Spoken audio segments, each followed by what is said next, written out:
पंडित जी। पंडित जी प्रणाम।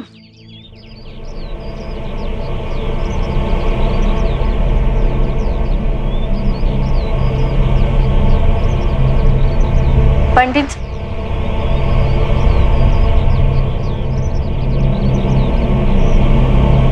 पंडित जी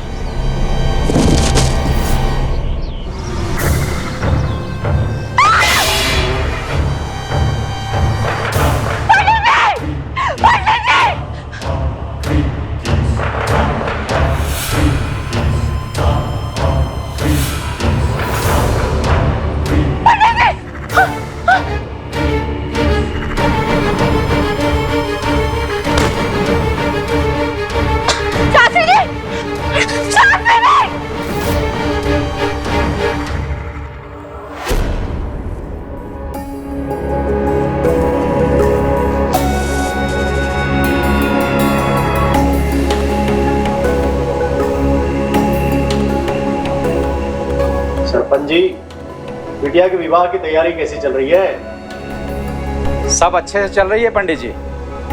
बस किरण बिटिया का विवाह एक बार अच्छी तरह से हो जाए तो हम भी गंगा जी नहा लें। आप बिल्कुल निश्चिंत रहिए। आपकी बिटिया का विवाह इस वर्ष के सबसे शुभ तिथि पर हो रहा है। शुभम भवन। ये सब तो आपका आशीर्वाद है पंडित जी। बाकी आपने पूजा के सामान की कोई सूची बनाई थी, अगर दे देते तो हम सामान मंगवा लेते।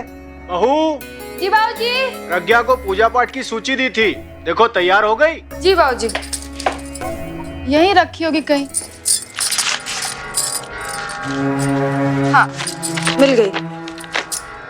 काला और सफेद तिल, पान का पत्ता, नारियल। क्या लिखा है इसने? शुद्ध घी। पिताजी, इसकी लिखावट ना बस सरस्वती माई जाने। फूल, चावल, कपूर, हल्दी। ये लीजिए।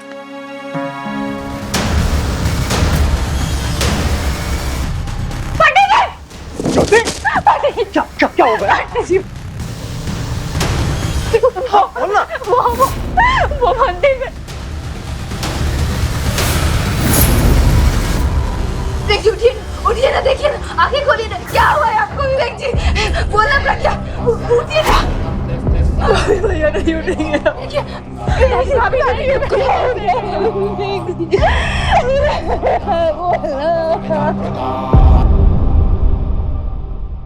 ब्रह्म हत्या महापाप है। जिसने भी ये किया है वो नरक में चलेगा। शांत हो जाइए पंडित जी। जिसने भी ये महापाप किया है हम उसको ढूंढ निकालेंगे, आप धैर्य रखिए। धैर्य? मेरे बेटे की हत्या नहीं हुई है सरपंच। उसके साथ साथ उसकी चोटी को काटकर उसके मान को खंडित किया गया है। जिसने भी ये किया है मैं उसे छोड़ूंगा नहीं। पंडित जी, अब जो होना था सो हो गया, होने कौन टाल सकता है? आप शांति रखिए। पंडित विवेक शास्त्री वापस आएगा और अपना प्रतिशोध लेगा और उसके हत्या का महापाप पूरा गांव भुगतेगा।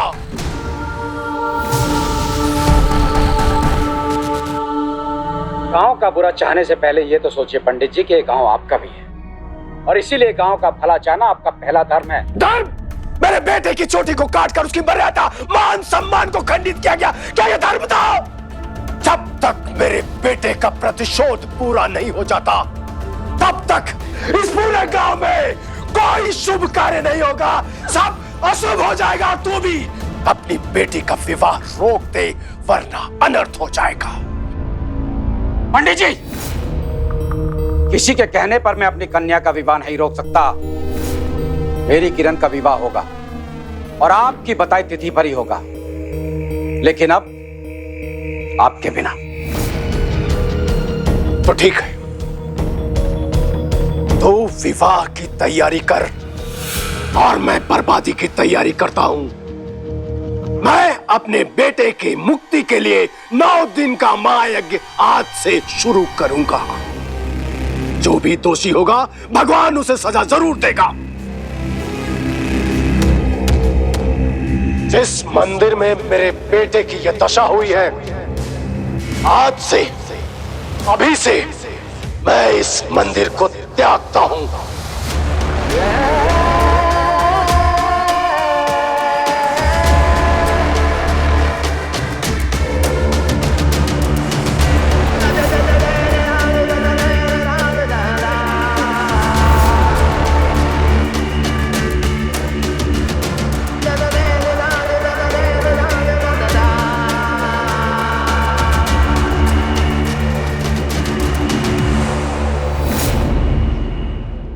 गांव के पुजारी विवेक को गांव के मंदिर में ही मार डाला गया और कातिल ने सिर्फ हत्या नहीं की, हत्या के बाद विवेक की शिखा यानी कि बोदी भी काट दी और फिर मंदिर की दीवार पर वो लिखावट।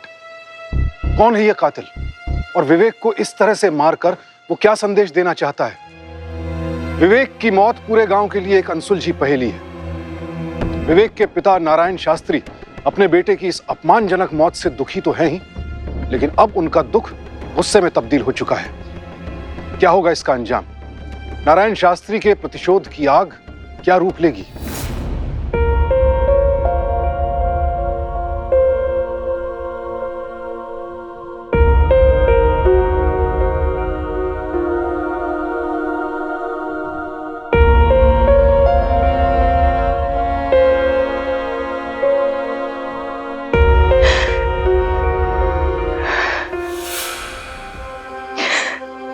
पता है भाभी,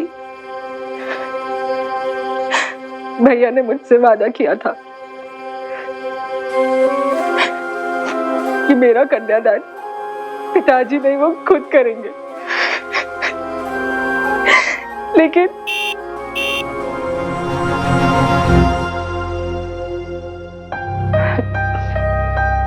पर होने को कौन टाल सकता है? आप सो जाइए।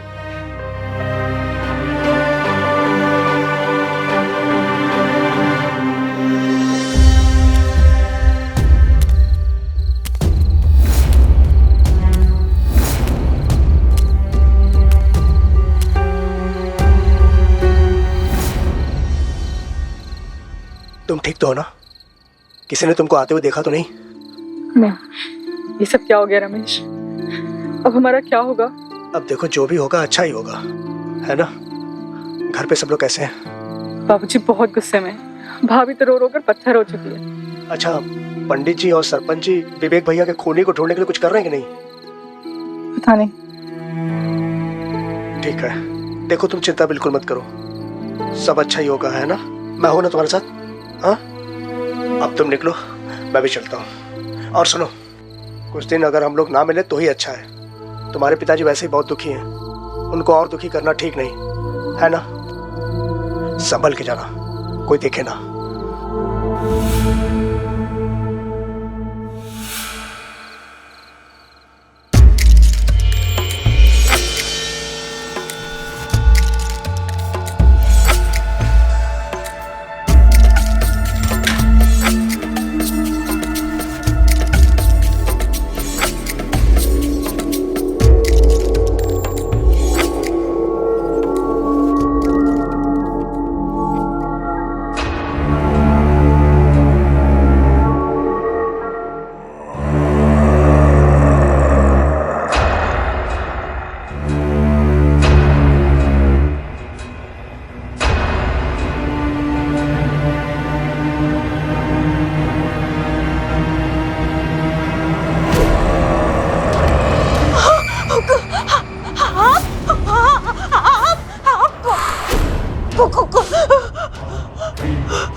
तुझे नहीं छोड़ूंगा।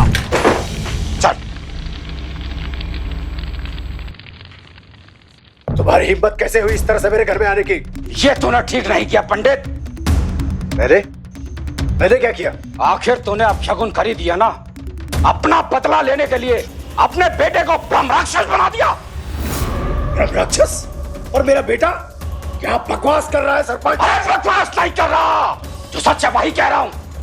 तेरे राक्षस बेटे ने मेरी बेटी की चोटी काटकर उसका विवाह शापित कर दिया। इसका विवाह में टूट गया। ये झूठ है, मैं नहीं मानता। अरे ढोंग मत कर, ढोंग मत कर। तेरे बेटे ने अपने शरीर पर भस्म लगाकर मेरी बेटी की चोटी काटी। याद है ना, तेरे बेटे की चोटी भी कटी थी।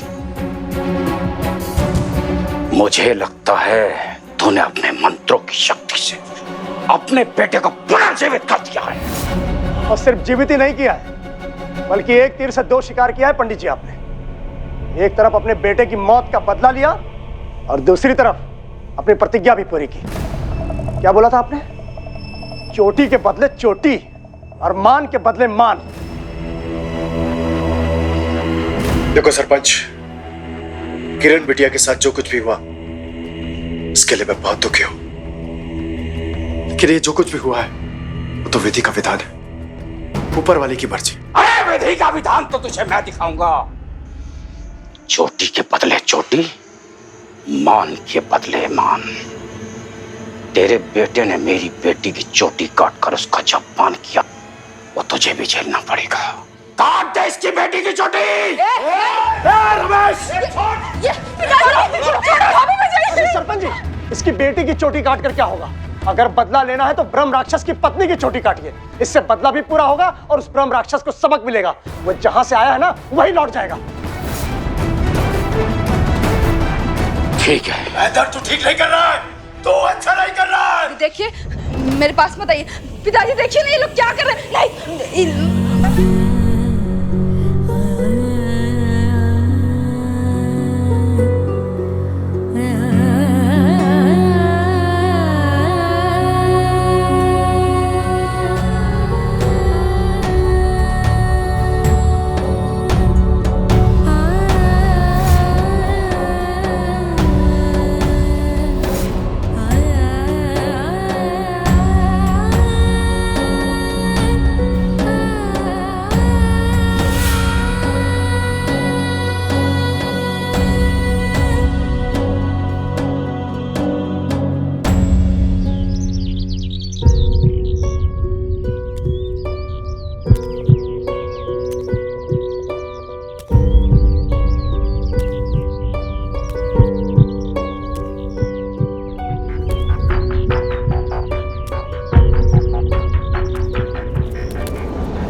अंदर जाने की मनाही है। क्यों मनाही है? क्यों? क्योंकि तुम उस ब्रह्म राक्षस की पत्नी हो, उस ब्रह्म राक्षस की जिसने इस मंदिर को तहस नहस कर दिया। अब पति मंदिर उजाड़े और पत्नी दिया जलाए तो होगा नहीं। मुझे इस मंदिर में जाने से कोई नहीं रोक सकता। मंदिर तुम नहीं जाओगी, ये सरपंच जी का आदेश है। जो भी बात करना जाके सरपंच जी से करो।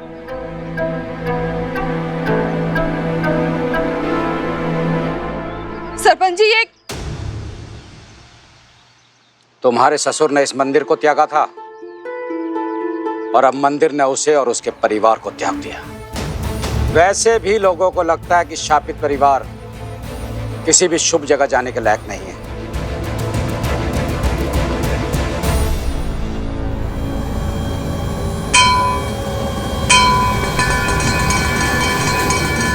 उस छोटे आदमी ने तुम्हें मंदिर जाने से रोका?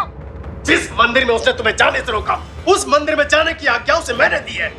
अब ये नारायण शास्त्री बताएगा कि ये क्या कर सकता है। बस कीजिए पिताजी, बस कीजिए।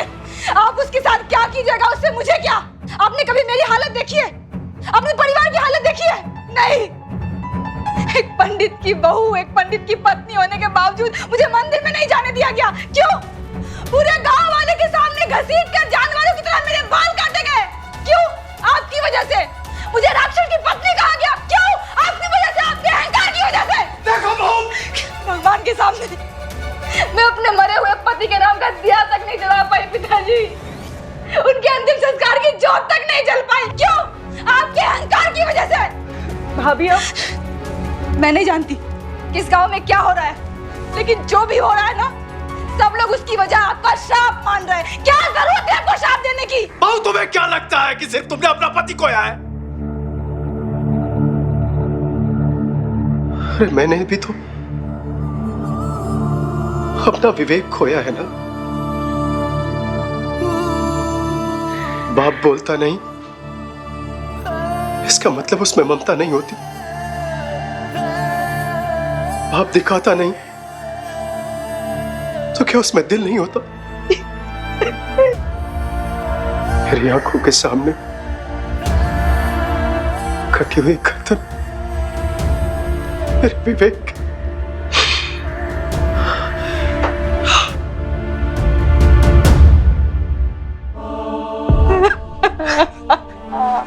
भाभी संभालिए अपने आप को।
नारायण शास्त्री, बाहर निकल पाखंडी, और देख क्या हाल किया तेरे राक्षस बेटे ने मेरी बेटी का। बाहर निकल पाखंडी, बाहर निकल। किरण, देख देख क्या हाल किया है तेरे राक्षस ने मेरी बेटी का। महेंद्र, तुम पहले मेरे दोस्त हो, सरपंच बाद में बने हो। किरण को मैंने अपने गोद में खिलाया और तुम्हारा कहने का मतलब है कि ठीक है, मेरा या मेरे परिवार के किसी भी सदस्य का इस हत्या में कोई हाथ नहीं है। अरे शास्त्री जी, अपना हाथ छाड़ने से पहले किरण बिटिया के हाथ को देखिए। साफ साफ पता लग रहा है कि किरण बिटिया की मौत के पीछे कोई तंत्र मंत्र या फिर काला जादू है। एक बार कह दिया ना, इस हत्या के पीछे मेरा या मेरे परिवार का हाथ नहीं है। तो फिर किसने मारा पंडित जी? ये हम नहीं जानते। हम बस इतना जानते हैं कि गांव में ही कोई है जो ब्रह्म राक्षस का झूठ फैला रहा है और लोगों की जान ले रहा है। और कोई और कुछ नहीं है, वो है आपके ससुर पंडित नारायण शास्त्री। चुप, बदतमीज। मुंह खोलने से पहले देख लिया कर कि तू किसके सामने और किससे बात कर रहा है। जानते हैं आप, एक धोखेबाज, पाखंडी और खूनी से बात कर रहे हैं हम। और आज हम इसे इसके किए की सजा देकर ही रहेंगे। सरपंच जी, क्या कर रहे हैं आप? कानून को अपने हाथ में ना ले। इससे बात और बिगड़ सकती है। इंस्पेक्टर साहब, इन सब से पूछिए कि इनके पास क्या सबूत है कि गांव में कोई ब्रह्म राक्षस है या इन सब गुनाहों के पीछे हमारा परिवार है। साहब, ये सब लोग सरपंच जी की बातों में आके हम पे ये इल्जाम लगा रहे हैं। पूरा गांव जानता है इसके बेटे के मरने के बाद ही ये घटना इस गांव में हुई है। अरे ऐसा भी तो हो सकता है कि जिसने मेरे बेटे की हत्या की है वही ये सब कर रहा हो। अरे बकवास कर रहा है ये ढोंगी है। इसे इस गांव से निकालो, सब ठीक हो जाएगा। इसी ने मेरी बेटी की जान ली है। शांत हो जाइए भैया, शांत हो जाइए, शांत हो जाइए। अब शास्त्री जी का परिवार हमारी निगरानी में रहेगा। कौन कहां जाता है, कहां से आता है, हम नजर रखेंगे। फिर देखते हैं ऐसी कुछ घटना होती कि नहीं। समझे आप? पूरा गांव ब्रह्म राक्षस के खौफ से सहमा हुआ है। शास्त्री और उनका परिवार अब गांव वालों के निशाने पर है। लेकिन सवाल ये उठता है, क्या वाकई कोई आदमी मरकर ब्रह्म राक्षस बन सकता है? और क्या कोई हवन और यज्ञ करके किसी मरे हुए आदमी को वापस बुला सकता है? क्या ये ब्रह्म राक्षस ही है जो औरतों की चोटी काटकर उनका कत्ल कर रहा है? ब्रह्म राक्षस के पीछे का सच क्या है, फिलहाल ये कोई भी नहीं जानता। तो क्या बदले की भावना ही सरपंच की बेटी की मौत का कारण बनी, या फिर ये सिलसिलेवार हत्याएं किसी बड़ी साजिश का हिस्सा हैं?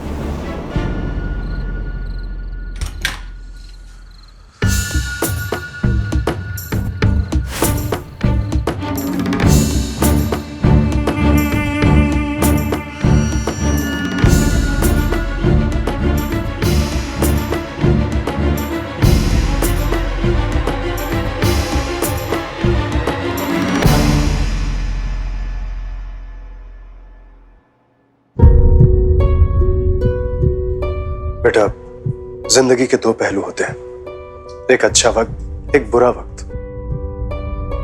अच्छा वक्त तो यूं ही निकल जाता है, पता भी नहीं चलता।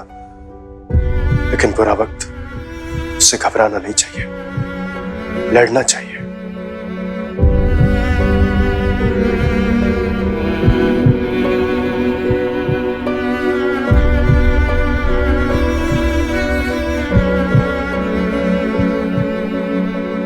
भाभी, आपने 2 दिन से कुछ नहीं खाया है, प्लीज कुछ खा लीजिए। भूख नहीं है मुझे, बहुत थक गई हूँ मैं, सोने जा रही हूँ।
अरे क्या हो गया, क्यों चिल्ला रही हो इतना? बाबूजी, मैंने देखा बाबूजी। अरे क्या देखा, बताओगे मुझे?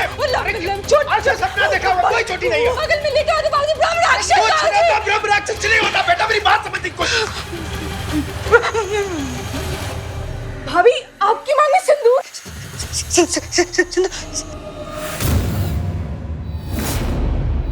सिंदूर देखा तुम सबने? भाइयों, अपनी आंखों से देखो सिंदूर। ब्रह्म राक्षस ने इसकी मांग में सिंदूर क्यों भरा? क्यों भरा? क्योंकि वो ब्रह्म राक्षस कोई और नहीं, इसका मरा हुआ पति है। पंडित जी का मरा हुआ बेटा जो ब्रह्म राक्षस बन के लौटा है। अब तो गांव पे कहर है भाइयों।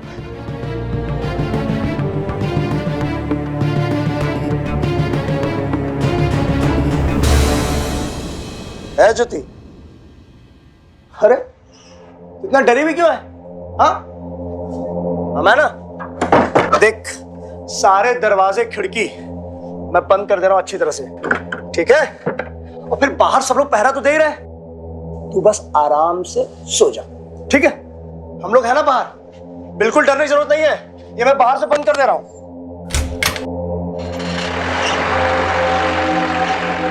राम राम। सब ठीक है ना? जी। ध्यान रखे, अब ये गांव हमारे लिए बिल्कुल भी सुरक्षित नहीं है। ब्रह्म राक्षस का खतरा पूरे गांव पर मंडरा रहा है। हम सबको मिलकर बारी बारी से पूरे गांव की रखवाली करनी है, पूरी मुस्तैदी और होशियारी के साथ। आप बेफिक्र रहिए सरपंच जी, इधर भी आदमी लगा दिए और इधर भी आदमी लगे हुए हैं। ठीक है, चलो।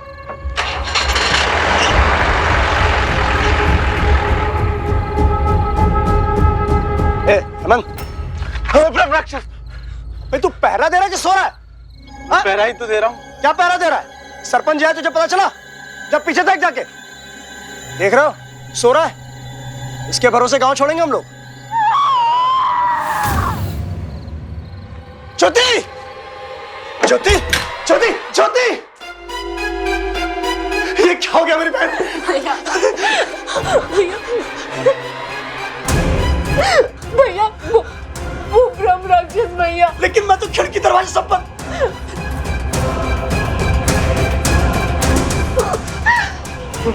भाई देखा, मैंने तो खिड़की दरवाजे सब बंद कर रखे थे, यानी कि वो कहीं भी आ जा सकता है। अब तुम लोग भी तो बाहर ही थे, लेकिन फिर भी अंदर आके मेरी बहन के साथ। ये कोई साधारण इंसान नहीं है, ये राक्षस है। देखो क्या हाल क्या है मेरी बहन का।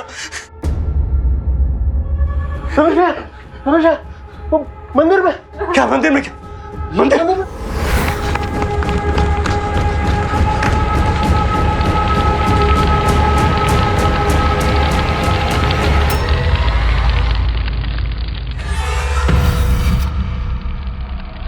रमेश भाई,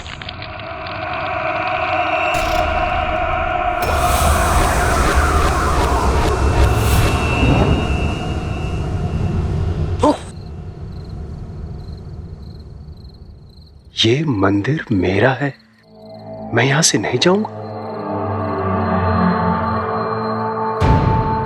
जब तक ये परिवार इस गांव में रहेगा, वो ब्रह्म राक्षस ऐसे ही उत्पात मचाता रहेगा।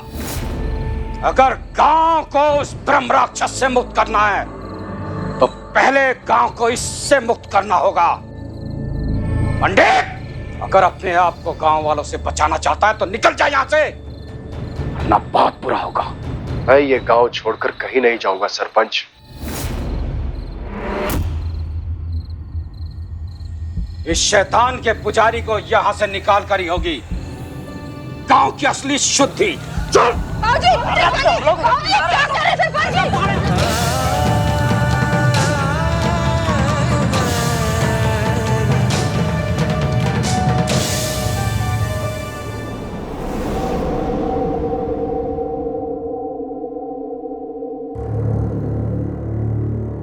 चिंता मत कर, तेरा भाई तुझसे एक वादा करता है, जो भी तूने मेरे लिए बलिदान किया है ना,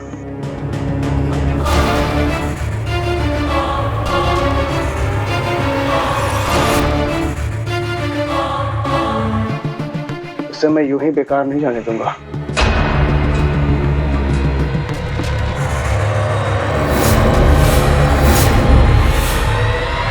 प्रज्ञा!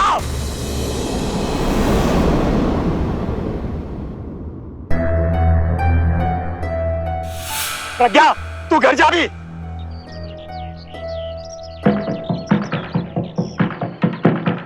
तेरी हिम्मत कैसे हुई मेरे बहन के बारे में सोचने की?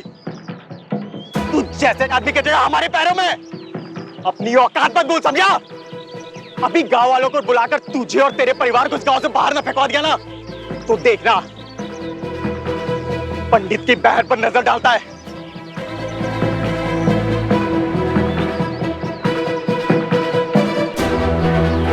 तू जैसे आदमी की जगह हमारे पैरों में। अपनी औकात मत भूल, समझा?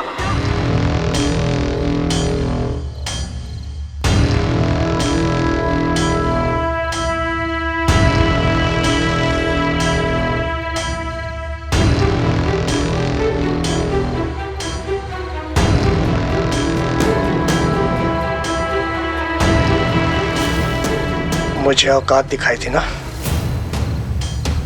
मैं इन्हें इन्हीं की औकात दिखाऊंगा।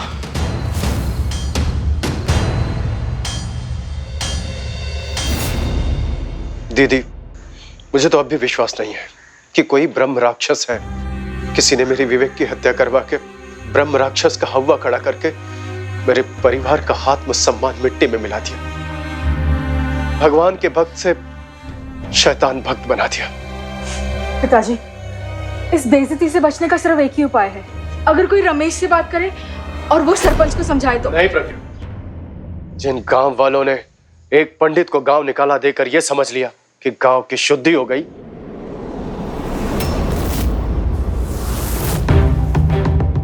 ऐसे गांव की हमें भी आवश्यकता नहीं है। शुद्धि तो अब होगी। किसी और के किए की सजा हमारा परिवार क्यों भुगते? प्रज्ञा तू चल। कहां जा रही हो? अपने पति के अपमान को सम्मान में बदलने। तू चल।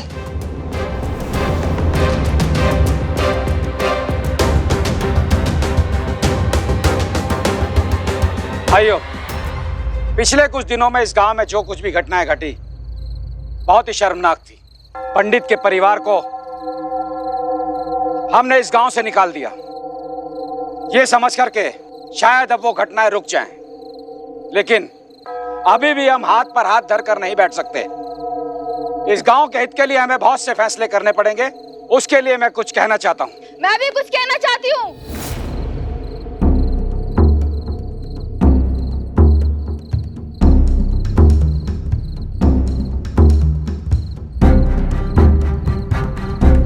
मैं आप सबके आरोप और अपने पति के प्रतिशोध सबको स्वीकार करती हूँ। मैं ये मानती हूँ कि मेरे मृत पति ही ब्रह्म राक्षस है। अरे वो तो हम भी जानते हैं, लेकिन तुम इस गांव में क्या कर रही हो? मैं अपने पति के द्वारा किए गए पापों का प्रायश्चित करने आई हूँ। मैं एक ब्राह्मण की पत्नी हूँ और ये नहीं चाहती कि और हत्याओं का बोझ मेरे सर पे आए। और हत्या से क्या मतलब है तुम्हारा? मेरे मरे हुए पति का एक संदेश है कि उनकी पत्नी को जो कष्ट पहुंचाया गया है उसका परिणाम गांव की सभी औरतों को भुगतना पड़ेगा।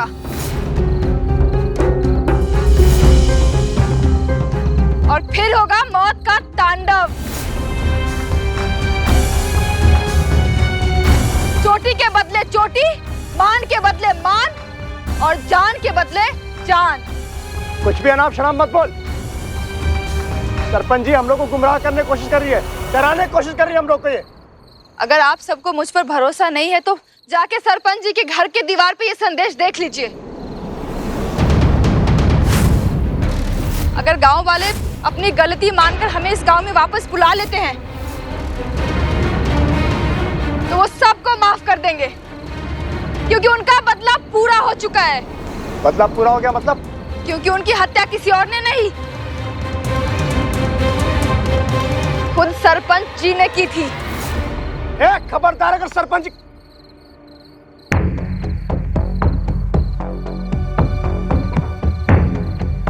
देखिए, जो सच था मैंने आप सबको बता दिया। अब आप लोग खुद ही तय कीजिए कि आपको ये पूरा गांव चाहिए या गांव का सरपंच।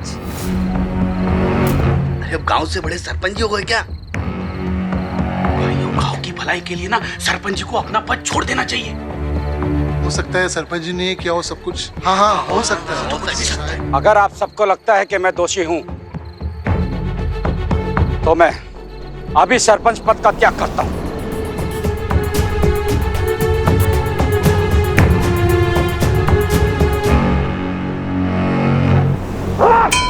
ब्रह्म राक्षस कहां से आ गया? ब्रह्म राक्षस? ब्रह्म राक्षस तुम ना हूं मैं। इन ब्राह्मण परिवार को उनकी औकात दिखाने के लिए इतना कुछ किया मैंने, सब किए किराए पे पानी फेर दिया इन्होंने।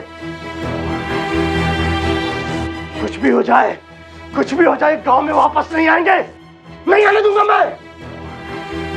ये सब उस भैरवी का किया था। इसको ना मैं सबक सिखा के रहूंगा मैं।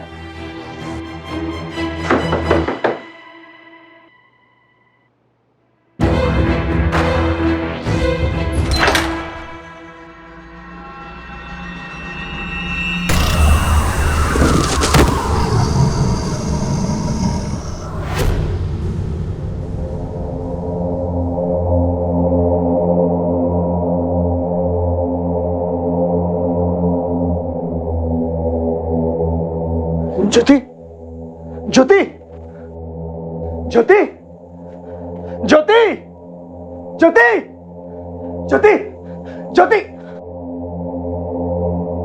मैं जिंदा हूं, बहन चाहिए तो रात को मंदिर आना, किसी को बताना मत।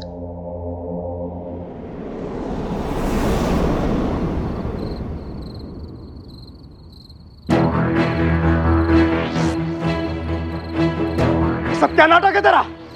हाँ? मुझे क्या लगता है तेरे ब्रह्म राक्षस के चाल में फंसकर मैं आया हूं? ब्रह्म राक्षस का नाम लेकर तू भोले वाले गांव वालों को डरा सकती है, मुझे नहीं। एक मुझे सीधे सीधे बता, ये ब्रह्म राक्षस के रूप में कौन था? तुम खुद क्यों नहीं पूछ लेते ब्रह्म राक्षस से?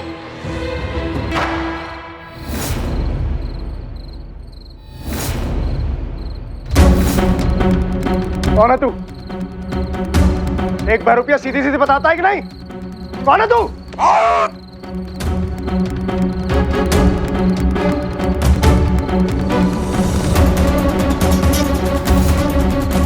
सरपंच जी, आप सरपंच जी, ये ढोंग रच रही है। यही वो औरत। सरपंच जी, इस औरत की बात में बताइएगा। चोटी के बदले चोटी, मान के बदले मान, और जान के बदले जान। मेरी बेटी और पंडित की जान जो तूने ली थी, अब मैं तेरी जान लूंगा। गाँव वालों देखो, सरपंच जी को देखो, यह है ब्रह्म राक्षस। पकड़िए। हेमंत, तू समझाना गाँव वालों को, समझाना। लेकिन रमेश ऐसा क्यों करेगा? मैं बताती हूँ। क्योंकि रमेश प्रज्ञा से शादी करना चाहता था और विवेक इसके लिए तैयार नहीं थे, है ना? ये तो बाहर का आदमी है, इससे क्या उम्मीद? लेकिन इसने हर रिश्ते, हर भरोसे का कत्ल कर दिया, है ना प्रज्ञा? मुझे तब समझ में आया जब तुमने लिखावट में गलती की थी और शुद्धि में ध की जगह थ लिखा था। क्या लिखा है इसने? शुद्ध घी।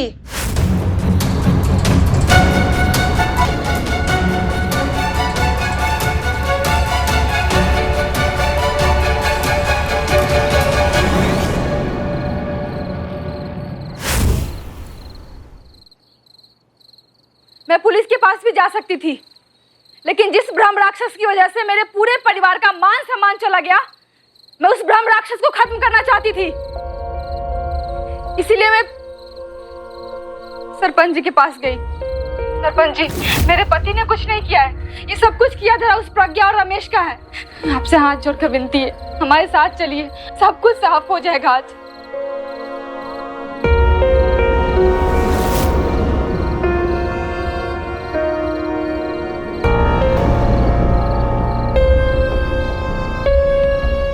तुझे अपनी छोटी बहन माना था प्रज्ञा, एक बार मेरे पास भी तो आ सकती थी ना तू?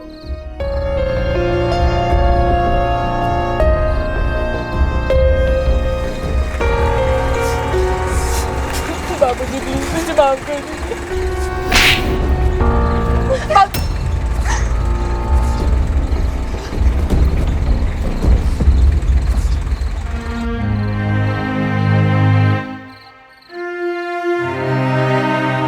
एक बहन का छिपा हुआ रिश्ता भाई की मौत का कारण बन गया और रमेश के इस अपराध में प्रज्ञा और उसकी बहन ज्योति ने भी पूरा साथ दिया। इसके बाद रमेश ने गांव वालों की सीमित सोच और अंधविश्वास का फायदा उठाते हुए ब्रह्म राक्षस का स्वांग रच डाला और गांव वालों ने भी बिना सोचे समझे, बिना दिमाग लगाए ये मान लिया कि एक मरा हुआ आदमी ब्रह्म राक्षस बनकर वापस आ गया है।